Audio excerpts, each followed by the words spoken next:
have two main types of functions. We have sine and cosine, and sine is always going to start at the midline. So positive sine starts at the midline and goes up. Negative sine starts at the midline and goes down. Cosine starts at the max. And remember, we're not doing that. That is a parabola. We're trying to fan everything out at the top. And negative cosine starts at the minimum. All of your graphs should have 5 points. Those points belong at the midlines, the maximums, and the minimums. You should have no points anywhere else on your graph. Now, try to keep in mind, and if you need to, write it on like a piece of paper and have it along the side. That way you remember what each graph looks like. When we have equations, the value in front of the sine or cosine function is going to be your amplitude. And make sure that your amplitude is always positive. B, the value in front of your variable, is your frequency. And our formula for frequency is 2 pi over your period. C is your midline, which is always written as y equals. Your period cannot be found in an equation, so instead you need to use the frequency. Your period is 2 pi over your frequency. These two are very closely related to each other. And your quarter points are your period divided by 4. Now, if you don't have this down, please write this before moving on. Now, we already did some in class, so I'm just going to skip the ones we've already done. That's okay if you haven't gone over it yet. We're going to go over 5 and 6, and I know some of you might have already done 5 and 6, but we're going to go over it anyway. These questions will just ask you to graph something. You can't just go straight to graphing, you have to show your work. Please don't be lazy because I know a lot of you like to just jump straight to the answer. I'm telling you, if you don't show all your work, you won't get full credit. So the first thing that you want to do is find your midline. Your midline in this case is what you're adding on. It's your vertical shift. And we're not adding or subtracting anything. So I'm going to say this is a plus 0. My midline is y equals 0. Y equals, or else you lose a point.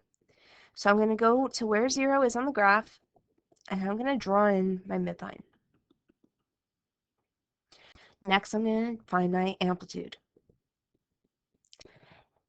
The amplitude is what's in front of the trig function, which right now is a 1, not a negative 1, because amplitude represents a positive distance from the midline to the maximum, and distance is always positive. That means if you are starting from your midline and going up by 1, you are going to get to your maximum value of 1. Your minimum, if you are starting at your midline and going downwards by the amplitude, you are going to get to negative 1. Now, I didn't have to space these out by 2, but I like to scale my graph. That way it's a little larger, because if it's very tiny, it's going to get pretty squished. And please make sure that these values make sense. Is your maximum the actual tallest point? Is the midline in between? And is the minimum the smallest point? Because if that's not true, then you messed up. Now we need to find our x-axis. In order to do that, I need my frequency. Your frequency is in front of the variable. So my frequency is 2. That means this graph has 2 cycles from 0 to 2 pi. That's what a frequency is. How many cycles from 0 to 2 pi? Your period is how long is it for one cycle. Your period is your 2 pi over your frequency. So 2 pi over my frequency of 2 means my period is pi. Now I need to break that period up into 4 cycles. 4 sections, just like we have 4 quadrants on the unit circle. So my quarter points is your period divided by 4. So I'm going to take pi and I'm going to divide it by 4. Pi over 4 is my first quarter point. The next quarter point, 2 pi over 4. 3 pi over 4, and 4 pi over 4. I'm just adding pi over 4 each time. Pi plus pi is 2 pi. 2 pi plus pi is 3 pi. 3 pi plus pi is 4 pi. Essentially, you're just counting upwards. The denominator stays the same because when you add fractions, you keep the denominator and add the numerator. So I'm going to take these values and I'm going to spread it across my x-axis. And I'm going to keep them equidistant from each other. So if I count every 3 spaces, make sure each one is 3 spaces away from the other. Or 2 spaces away from the other. I don't care. Just count equally.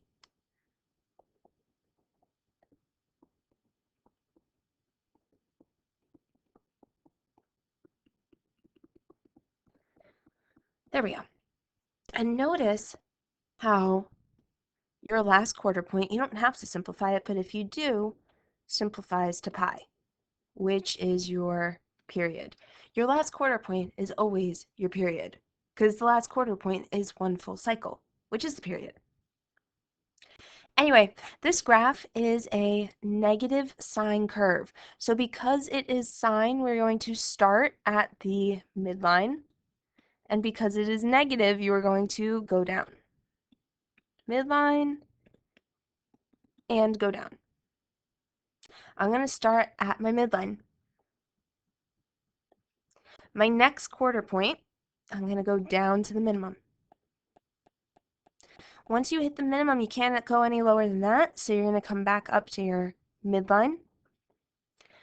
And now that you did the bottom portion, you have to do the top portion because you're trying to make a graph that looks like this, your negative sine curve. So I'm going to go up to the top, and then I'm going to come back down to where you started. And you're going to connect it in nicely. Guys, if you're making something that looks like this, you need to realize that that is many cycles. And when they don't tell you anything, you're only graphing one cycle at a time. Let's try the next one. You are finding your midline first. Your midline is what you are adding on. So in this case, my midline is y equals 1. I'm going to go to the graph, and at 1, I'm going to sketch my midline. Remember, a midline's not really there. It's kind of like something we use for reference, and that's why it's a dashed line. Don't think you're better than drawing your midline, because you are not.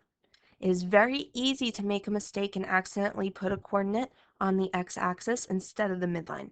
So just be careful and draw it in. You're going to go to find your amplitude now. And your amplitude is what's in front of the trig function. It's what you're multiplying it by. So my amplitude is 2.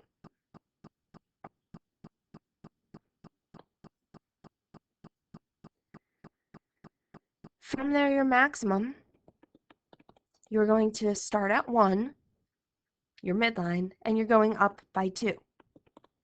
So that means your maximum is going to be 3.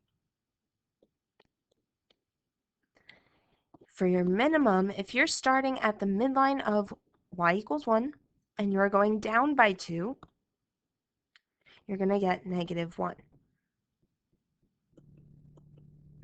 Now, just keep in mind, if you accidentally switch the order, if you did your amplitude minus your midline, that would give you +1. And +1 is not your minimum because +1 is where our midline is. So that doesn't make sense. And that's what I mean by you should check your work to see, is your maximum really the maximum point? Is your minimum really your smallest point? And is the midline in between them both? Your frequency is what's in front of the variable. And in this case, what's in front of the variable is 1. So this graph has one cycle between 0 and 2 pi. Your period is 2 pi over your frequency,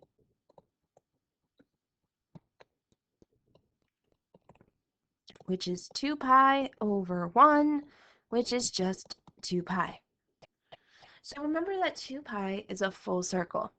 And if you're breaking up a full circle into 4 sections, those 4 sections become your quadrantal angles. If you remember, pi over 2, pi, 3 pi over 2, and 2 pi. If none of that made sense to you, you're going to find your quarter points the normal way. So your quarter points, QP, is your period divided by 4. So 2 pi over my period of, 2 pi, which is the period, divided by 4, is going to be pi over 2, because 2/4 is 1/2. So your first quarter point is pi over 2. Second quarter point, 2 pi over 2, 3 pi over 2, and 4 pi over 2. Remember, you're just adding on to find the next quarter point. So pi over 2 plus pi over 2 would give you 2 pi over 2. If you add another pi over 2, you get 3 pi over 2, and so on. If you wanted to keep going, you would get 5 pi over 2 and 6 pi over 2, and so on from there. Basically, you're just counting upwards. I'm going to write my quarter points on my graph. And I'm spacing them out an equal number of boxes apart. And notice how even though my midline is up in the air, I am writing my x-axis values on the x-axis. You don't want to write your quarter points on the midline because who labels something that's not on the x-axis? Your labels always go on the x-axis. Please make sure you keep that. Now this graph is a cosine curve, and on top of that, it's a positive cosine curve. How do I know it's positive? There's no negative in front of it. So a positive cosine curve starts at the maximum. We're trying to make something that goes like that. So I'm starting at my maximum. From there, my next quarter point is going to go down to my midline. I did the max, I did the mid, so now I gotta go to the minimum. Max, mid, min, and now I'm gonna do the opposite.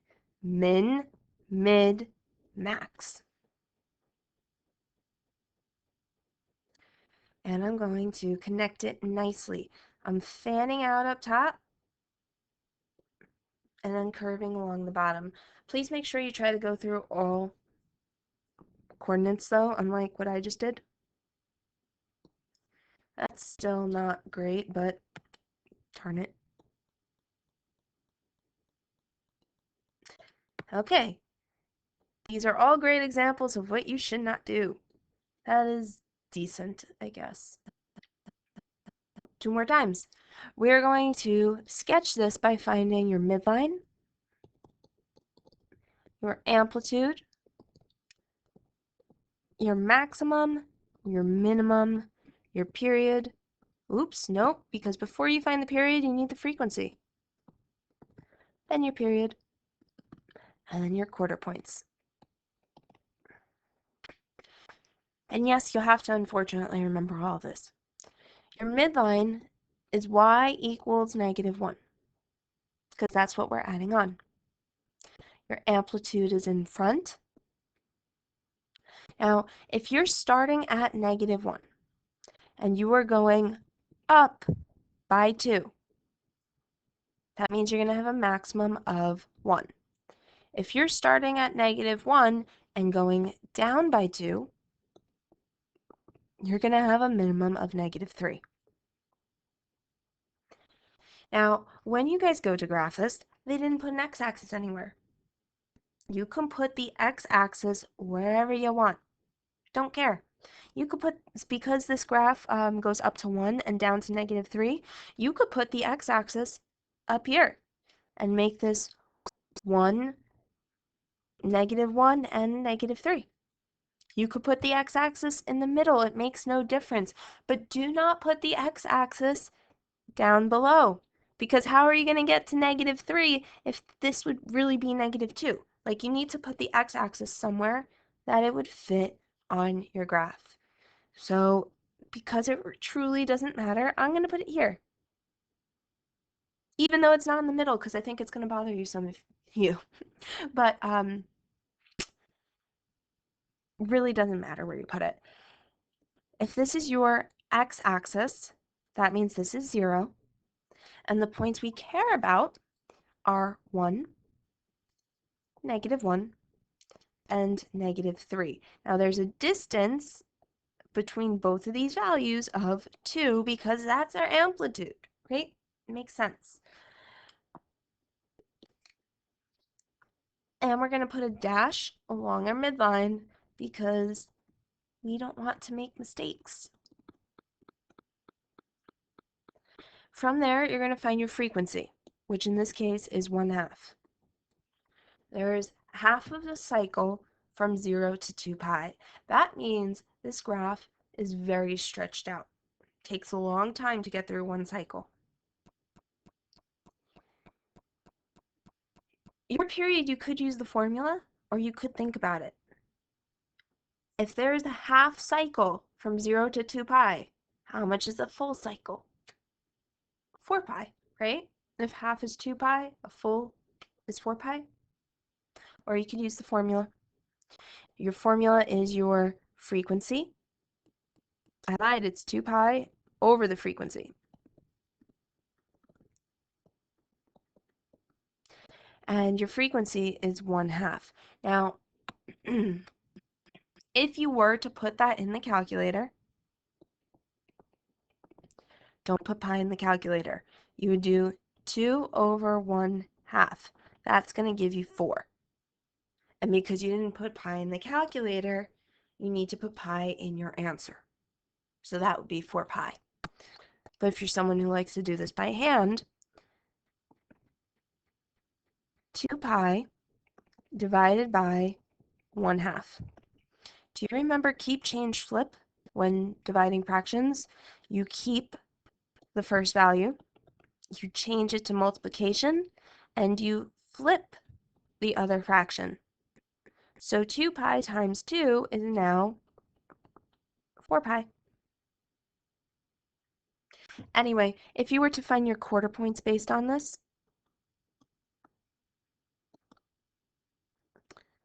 it's your period divided by 4. Our period is 4 pi.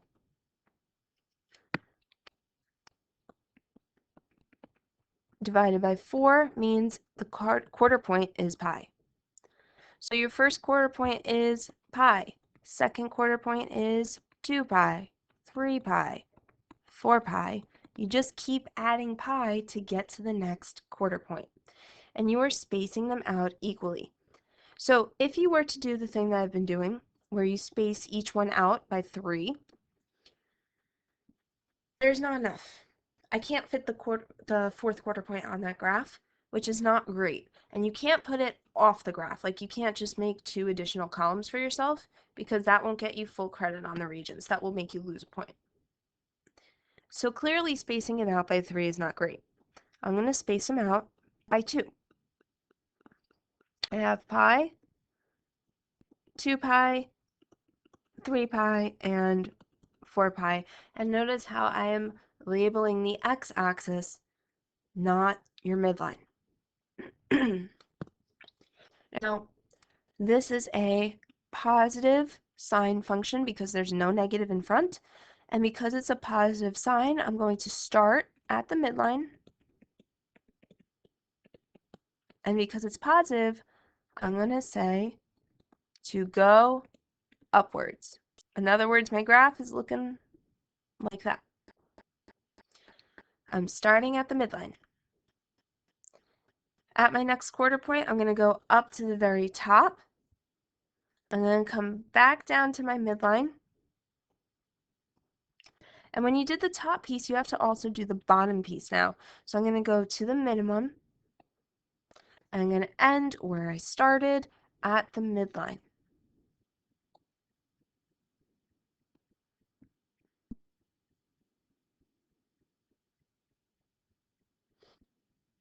And please be careful when drawing the graph. Do you see how I went over the maximum?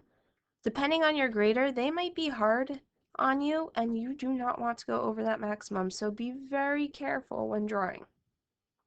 That still is not a great graph. It's harder to draw on a computer. Going on to the next one, and probably our last one.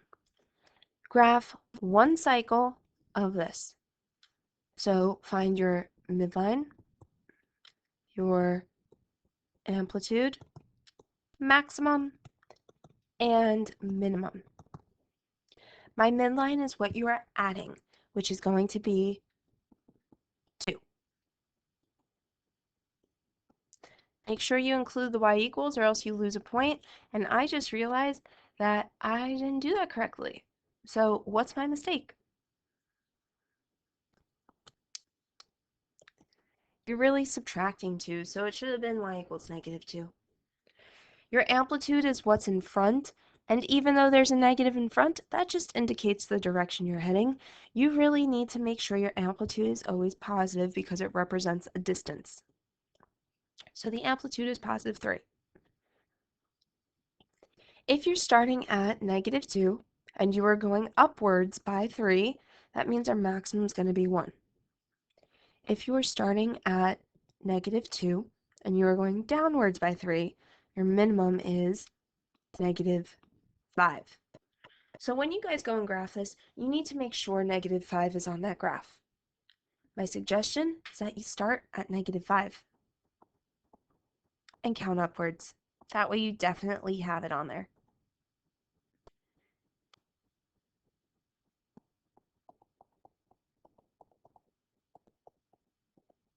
There we go. And you really only need your maximum, your midline, and your minimum. So I'm going to get rid of the other guys.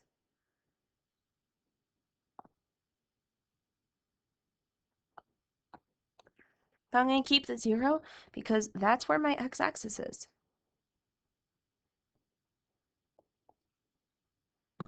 And I'm going to draw in the midline for myself. That way I have a point of reference and I'm not going to make a mistake. Or at least I have less of a chance of making a mistake.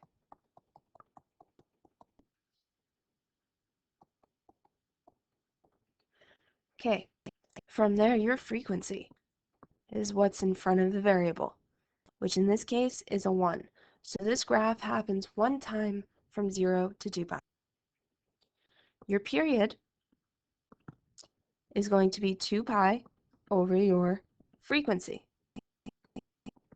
So 2 pi divided by your frequency of 1 is 2 pi. So again, full circle, when you split it up into 4, your quarter points are going to be your quadrantal angles.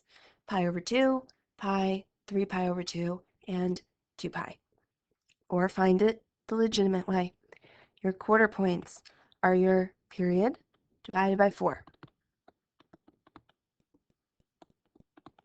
That makes your first quarter point pi over 2.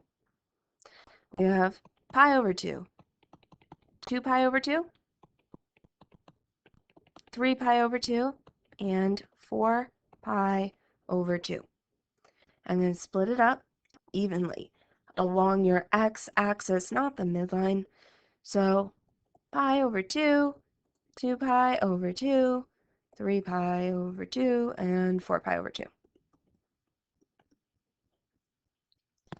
Almost done. This is a negative cosine curve. So that is going to start at your minimum. We're doing something that looks like a hill, but a prettier one than that, or a more symmetrical one than that. That's good enough. We're starting at the minimum, which is down at -5. At the next quarter point, because we're not just making like waves wherever we feel like it, we're putting points on each of your x values. So at the next x value, I'm going to go to my minimum. I'm going from midline. So I'm starting at the minimum, going to the midline, progressing to the maximum. Once you get to the maximum, you're going to reverse it. Starting at the max, going to the midline, going to the minimum. And we're not doing that because that's a parabola. We are fanning out at the bottom.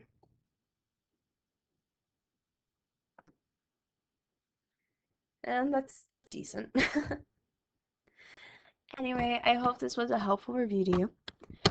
Tomorrow we're going to start working when we have different types of questions and when you have different domains.